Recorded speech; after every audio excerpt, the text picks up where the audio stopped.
할렐루야. 우리 하나님을 찬양하고 기뻐합니다. 하나님 말씀 공부하는 시간입니다. 오늘 2021년 2월 27일 토요일입니다. 오늘은 신명기 31장에서 34장 말씀을 여러분 읽으시고 이 말씀을 함께 공부하기를 원합니다. 신명기의 마지막 말씀입니다. 신명기 특별히 33장의 말씀에는 모세라고 하는 하나님의 위대한 사람이 죽기 전에 자기 백성을 각 지파별로 축복하는 내용이 적혀 있습니다. 그런데 그 모세가 12지파를 축복하는 내용을 자세히 살펴보면 12지파 가운데 시므온 지파가 모세의 축복이 빠져 있습니다. 시므온 지파가 모세의 축복에서 빠져 있어요. 참 이상하죠? 창세기 49장에 보면 야곱이 또 12아들을 축복하는 내용이 나오거든요. 그 창세기 49장에 12아들 축복하는 내용을 읽어보면 거기에도 시므온과 레위 이 두 형제는 축복은 한마디도 없고 저주만 선포되어 있습니다. 그 아버지 야곱이 죽을 때 창세기 49장에 12아들을 축복하면서 시므온하고 레위는 도저히 축복이 안 됐나 봐요. 너무 두 아들 때문에 그 아버지 야곱이 충격을 받았기 때문에 축복이 아버지 입에서 안 나온 거죠. 여러분, 아버지 부모님을 순종하고 부모의 마음을 기쁘게 해드려야 부모에게서 축복이 나오는 거지. 그렇게 충격을 주고 가슴 아프게 하면 그게 축복이 안 나오는 거죠.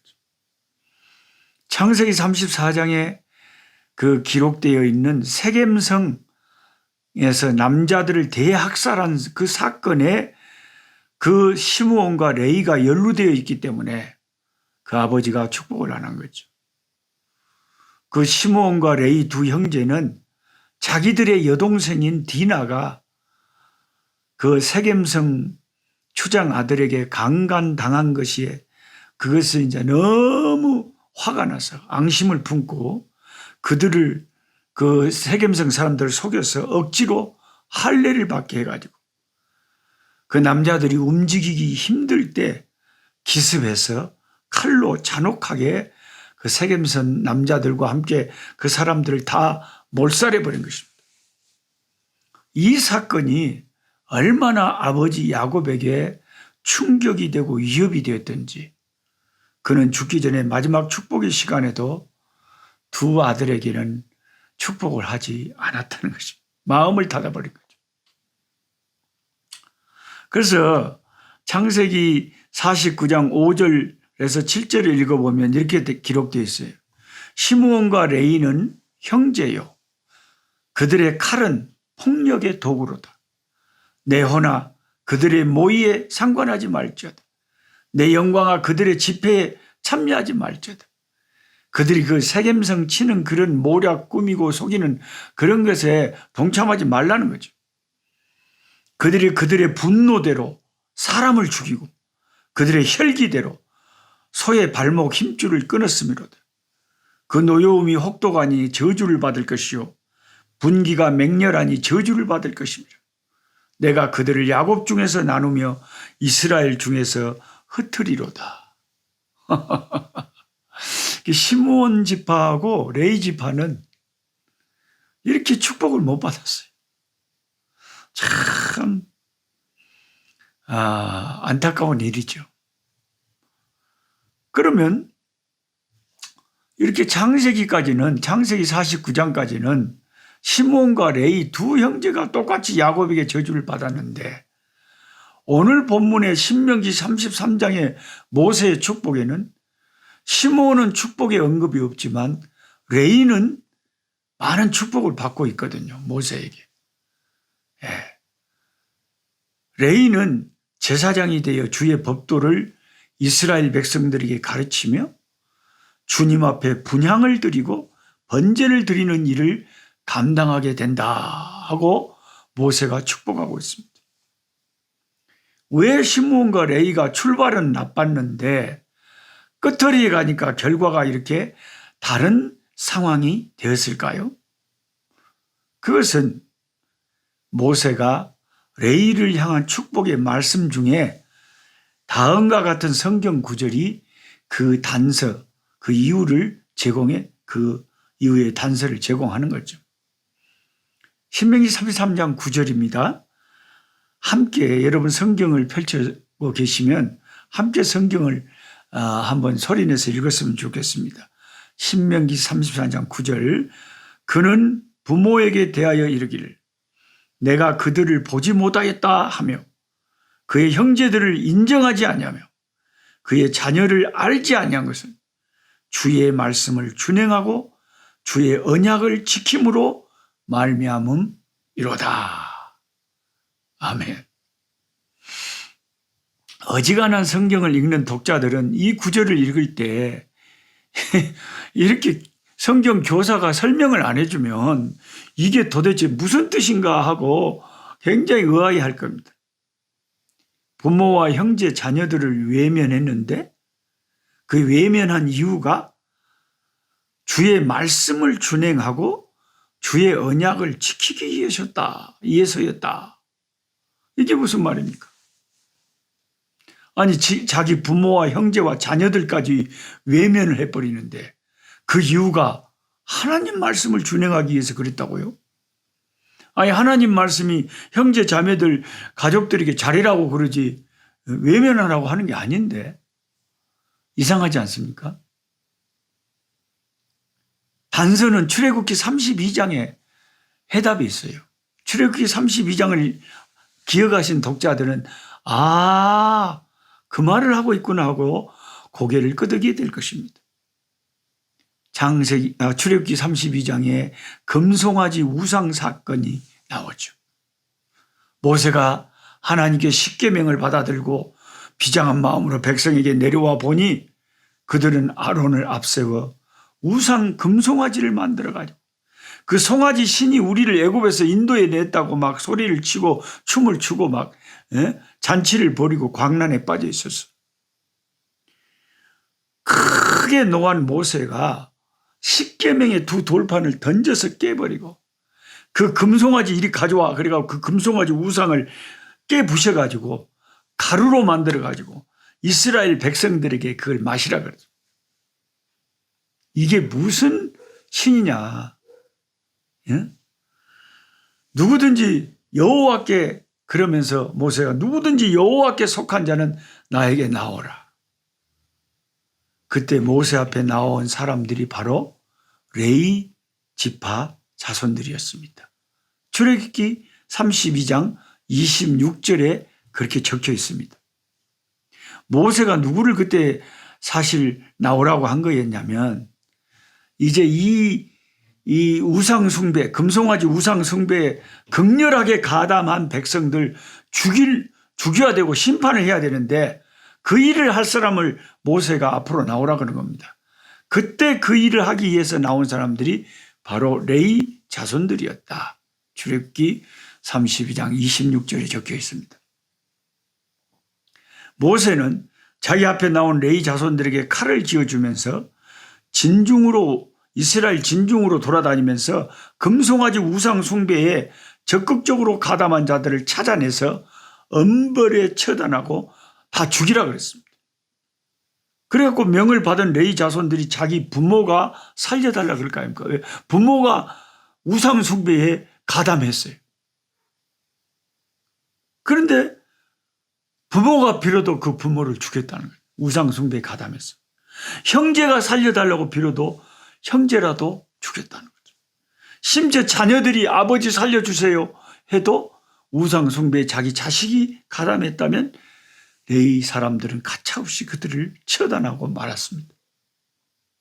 그날 무려 3,000명이나 되는 우상 숭배에 적극적으로 가담한 자들을 다 칼로 죽였어요. 그 죽은 3,000명 가운데는 레위 사람들이 다 칼로 처단을 했는데 레위 사람들이 잘 아는 부모도 있을 거고 형제도 있을 거고 자녀도 있을 거고 친구도 있을 거고, 그런데 다 그들을 하나님에 대한 열심으로 처형을 해버린 겁니다.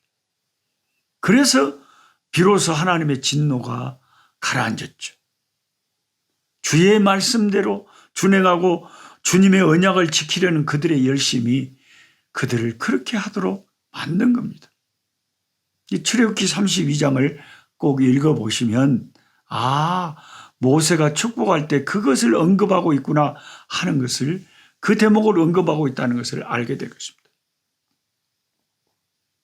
모세는 레위 지파의 그 헌신을 귀하게 보았고 그들에게 축복을 선포한 것입니다.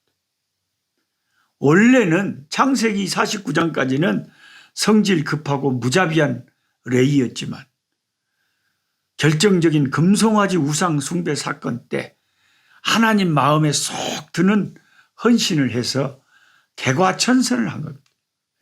완전히 달라진 거죠. 바꿔져 버린 거죠. 이와 같이 여러분, 기독교는 사람을 변화시키는 역사를 가지고 옵니다. 예수를 잘 믿고 은혜 받으면 사람이 변합니다. 성질 급하고 잔인한 사람도 부드럽고 온유한 사람으로 바꿔집니다. 그 나 같은 죄인 살리신 주 은혜 놀라와 그 찬송가를 지은 그 사람도 원래는 아주 악독하고 잔인한 노예를 잡아다가 파는 그런, 오늘날로 말하면 인신매매 같은 그런 무서운 사람이었다고 그래요. 그 사람이 나중에 예수 믿고 자기 죄를 회개하고 변화받아서 나 같은 죄인 살리신 주 은혜 놀라와 잃었던 생명 찾았고 구원을 얻었네. 나 같은 죄인 살리신 주 은혜, 그런 찬송을 불렀다는, 그만큼 기독교의 역사는, 하나님의 역사는 사람을 바꾸는 거예요. 변화시키는 거예요. 근데 여러분, 교회 다니고 예수 믿는데 전혀 믿기 전하고 사람의 성격도 안 변하고 전혀 변화가 없다. 그건 가짜죠. 그건 참된 믿음이 아니에요. 가짜 신앙입니다. 가짜 신앙.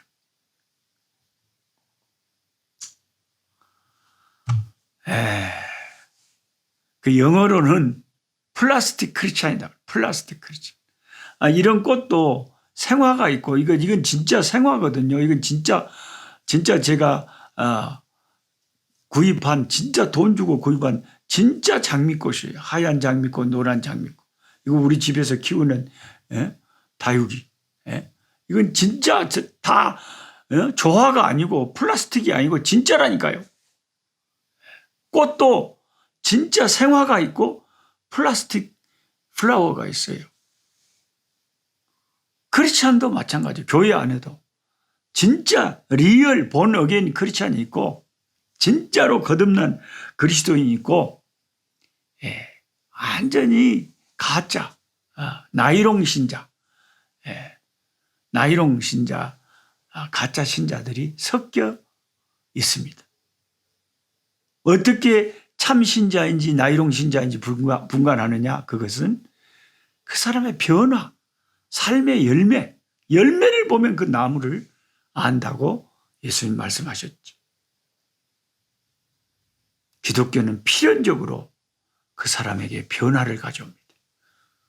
달라집니다. 성격이 달라지고 가치관이 달라지고 행동이 달라지고 전혀 삶이 달라집니다. 이게 참된 기독교의 역사입니다. 레위는 달라졌습니다. 그 다음에 두 번째로 신명기 34장을 보면 느보산에서 위대한 하나님의 사람, 드디어 모세가 세상을 떠납니다.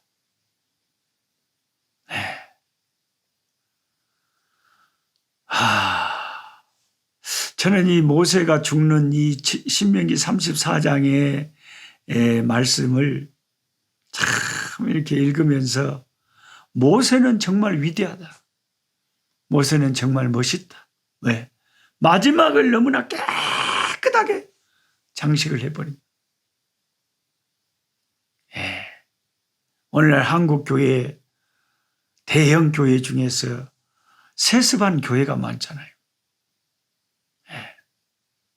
그래서 어떤 신문사 기자가 왜 젊은 아들을 후임으로 세습을 시키는가라고 인터뷰를 하니까 그 목사님이 예수님도 비유로 말씀했기 때문에 자기도 비유로 말하는데 심장 이식 수술에 비유했다 그럽니다.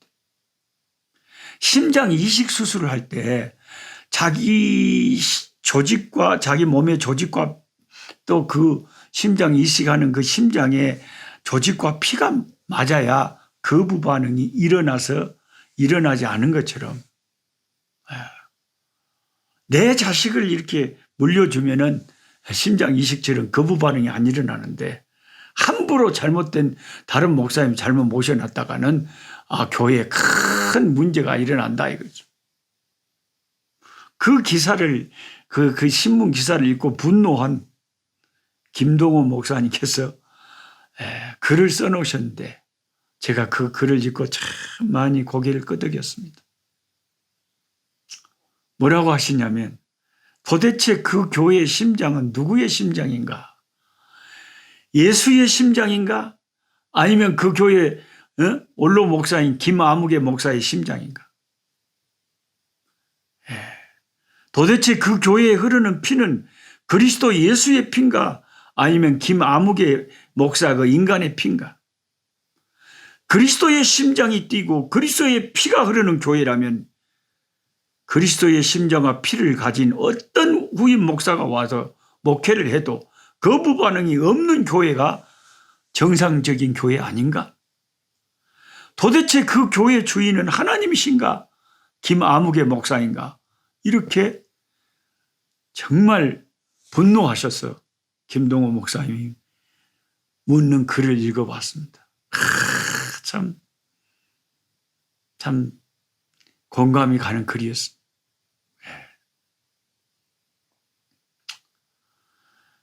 그러니까 김동호 목사님의 주장은 그거예요.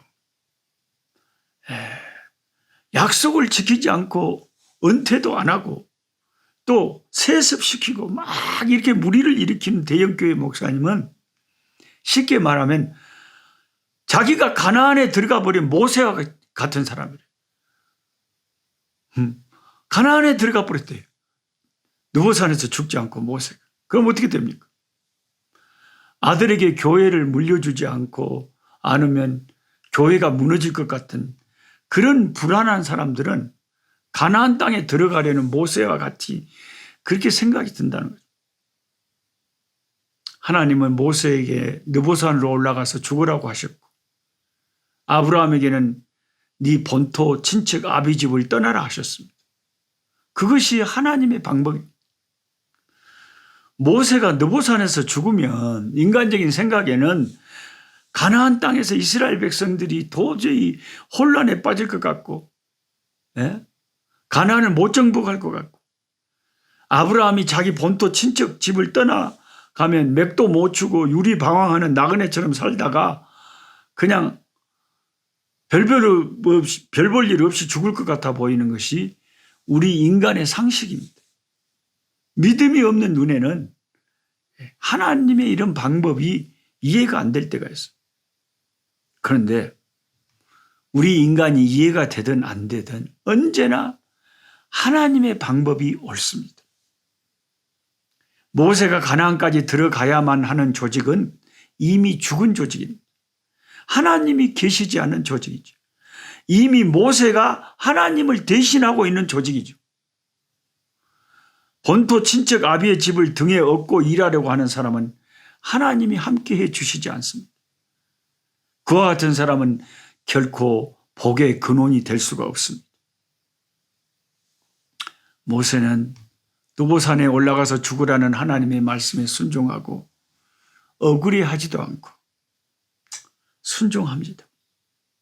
자기가 들어가지 못할 가나안 땅에 대해서 자기가 이제 지도자의 자리에서 있지도 않을 건데 그런 것에서 전혀 모세가 불안해하지 않습니다. 자기가 없으면 안 될 거라는 생각도 안 합니다. 하나님이 세우라고 하신 여호수아를 백성들 앞에서 차세대 지도자로 세우고 축복합니다. 그리고 그렇게 자기에게 속썩이던 이스라엘 12지파를 그 이름을 불러가면서 축복을 한 후에 가나안 땅을 한번 바라보고 느보산에 올라가서 조용히 세상을 떠났습니다. 모세는 정말 믿음의 사람. 신명기 34장 10절에 뭐라고 적혀있는지 아세요? 이후에 이스라엘의 모세 같은 선지자가 다시는 일어나지 못했다. 이렇게 말했습니다.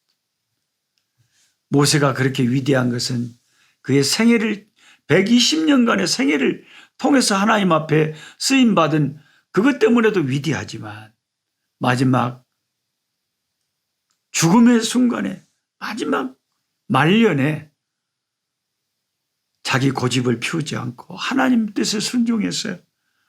가나안을 앞에 두고 다음 세대 지도자를 세우고 깨끗하게 하나님 뜻에 순종했어요. 세상을 떠난 그런 그 아름다운 마지막 모습 때문에 모세가 그토록 위대한 것입니다. 고양이를 저는 별로 많이 키워본 경험이 없습니다. 강아지는 제가 많이 키워본 것 같은데 고양이는 많이 안 키워봤어요. 근데 고양이를 좋아하는 사람들도 많잖아요. 근데 그 고양이를 새끼를 또 고양이를 많이 키워본 사람들은 아마 동의를 할 겁니다. 고양이가 새끼를 잘 키운다고 합니다. 고양이가 자기 새끼를 키우는 걸 보면 정말 감동적이까지 한다고 합니다. 밥을 주어도 새끼가 다 먹고 물러서기 전까지 엄마가 새끼들 밥 먹이면서 자기는 안 먹는다는 거예요. 애들 다 먹으면 엄마가 먹는다는 거예요. 그런데 신기한 것은 그렇게 자기 새끼를 끼고 돌던 엄마가 어느 날 새끼가 어느 정도 컸을 때 보면 그 새끼들을 버린다는 거예요. 엄마 근처에도 못 오게 한대요. 새끼가 자기 가까이 오면 공격한대요. 고양이를 여러 번 길러본 사람들은 매번 똑같은 경험을 했다는 거예요. 예. 그것이 아마 대부분의 야생 동물들이 그런 공통점이 있다고 합니다. 그 고양이를 키워본 사람들의 말에 의하면 나중에서야 그 어미의 행동이 새끼를 위한 일이었다는 것을 알게 되었답니다. 새끼가 이쁘다고 평생 엄마가 품고만 있으면 이 새끼가 나약한 존재가 돼서 야생의 세계에서 독립해서 살아갈 수가 없다는 것입니다.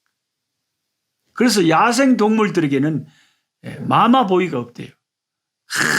부모 의지해가지고 다 컸는데도 엄마하고 따라다니는 그런 야생 동물은 없다는 겁니다. 그렇게 부모가 키우지를 않는다는 거죠. 그렇게 키우다 보면 새끼들이 쉽게 제대로 자라지 못하고 일찍 다른 동물들에게 먹히기 쉽고 생존하기가 힘들다는 것을 부모가 알기 때문에 새끼들을 자립적으로 강하게 키우려고 합니다.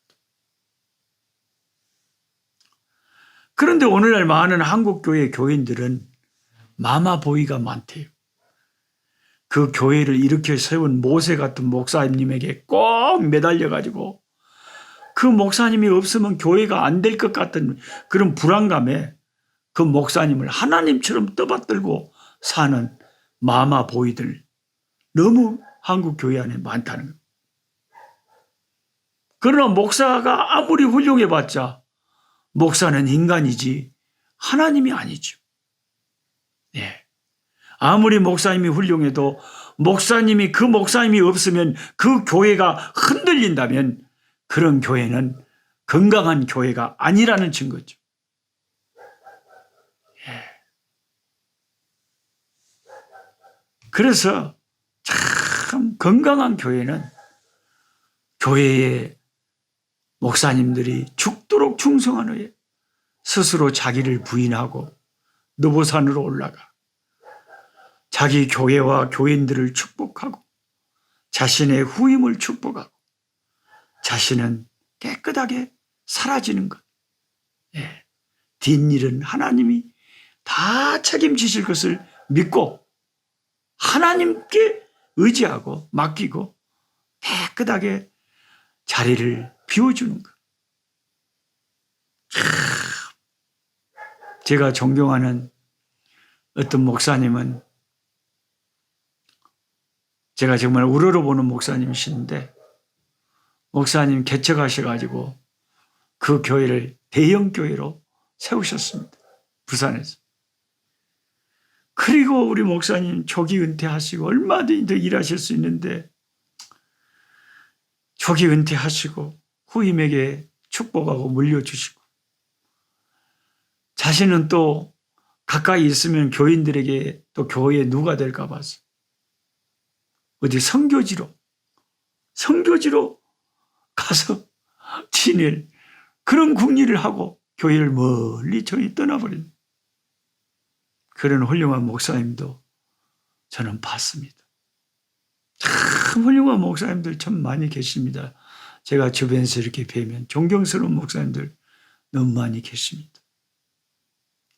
모세와 같은 그런 은혜스러운 지도자들이 우리 한국 교회에 많이 일어날 때 우리 한국 교회에 소망이 있는 줄 믿습니다. 하나님 아버지 감사합니다. 오늘 또 신명기의 마지막 말씀을 공부하면서 모세가 하나님의 뜻에 순종했어요. 그토록 가고 싶은 가나안이었지만 하나님이 못 들어가게 하시니 후계자를 세우고 하나님의 뜻에 깨끗하게 순복하고 조용히 느보산에서 세상을 떠나 아버지께로 천국으로 돌아간 것을 보게 됩니다. 아버지 하나님, 우리도 하나님을 섬기되 평생 충성스럽게 섬기다가 마지막이 깨끗할 수 있게 하여 주시고 마지막이 더 은혜가 될 수 있게 하여 주시고 아버지 노년에 오는 그 욕심, 노욕을 아버지 그 유혹을 이길 수 있도록 은혜 베풀어 주시옵소서. 한국 교회를 하나님 새롭게 하여 주시옵시고 주의 종들에게 모세에게 주신 그런 놀라운 은혜를 더하여 주시옵소서. 주 예수 그리스도 이름으로 기도하옵나이다. 아멘. 아멘. 약한 자 힘주시고 강한 자 바르게 주 함자 정택함이 주님의 뜻이라. 해 아래 압박 있는 곳 주 거기 계셔서 그 팔로 막아 주시옵소서.